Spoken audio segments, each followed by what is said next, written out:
Kumakalat po etong litrato, etong photo na ito ni Alice Guo kasama etong mga NBI officials, si Marbel, kasama rin siyempre ang DILG Secretary.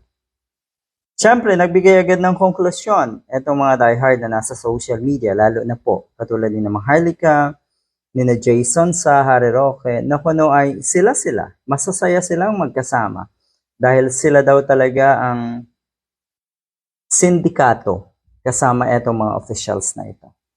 Yon, may conclusion agad sila dito sa picture na ito. Wala siguro tayong masyadong masasabi bakit nakangiti nga etong lahat ng ito. Pero ang totoo niyan kasi, dapat silang maging masaya dahil nadakip na etong si Alice Guo. Dahil kung tutuusan, ito ay isa na namang misyon na nagawa nila. Medyo hindi lang ganun kagaling sa parte nila dahil ang mga nakahuli talaga ay ang Indonesian authorities. Masaya na nahuli na si Alice Guo at sigurado na nalalapit na tayo doon sa sitwasyon na matutuldo ka na talaga kung sino yung mga main players pa ng Pogo na nasa paligid lang. Baka yung iba nga ay nasa pwesto pa hanggang ngayon. Yan. Yan po. Si Kibuloy kaya, pag nadakip, ganito rin ba yung kanyang posture? Ganito rin ba yung kanyang itsura na nakangiti?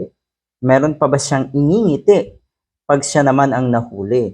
Dahil ako'y naniniwala na pag nadakip si Kibuloy ni Nicolas, ni General Torre, siguradong nakangiti si General Torre dahil nagawa niya ang kanyang misyon, nagawa niya ang kanyang trabaho.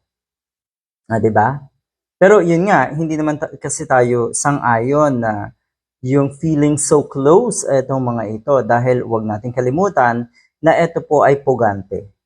Sabi nga nung isa, na itong si Maharlika, ang conclusion niya, sila daw ang miyembro talaga ng sindikato. Itong mga nasa pwesto, itong ating mga government officials, kasama itong si Alice Guo.